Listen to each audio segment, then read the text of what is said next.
হচ্ছে মূর্তির ডিজাইন করতে হয় এরকম চাকরি আপনার জন্য করা জায়েজ হবে না, কারণ মূর্তি তৈরি করা এটা হারাম, আমরা সবাই জানি। অতএব সেটা যদি স্ববর্ধনের জন্য হয়, ভাস্কর্য হিসাবে তৈরি করে রেখে দিল কেউ, সেটাও হারাম।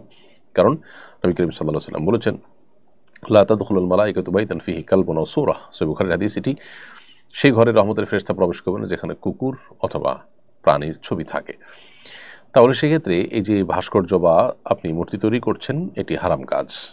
আপনি নিজের জন্য করছেন না, নিজে রাখছেন না, কিন্তু আরেকজন রাখছে, আপনি সেখানে সহযোগিতা করছেন।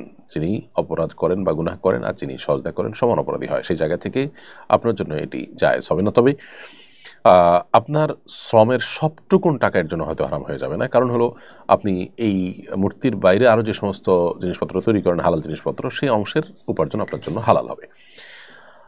আর বিকল্প চাকরি খুঁজে আপনার এই চাকরি পরিবর্তন করে যেন এরকম হারাম কাজ করতে না হয়, সেই চেষ্টা করাটা আপনার সবচেয়ে বেশি কার্যকর উপায় আপনার হালাল উপার্জনের জন্য, এবং সেটা আপনার করা উচিত।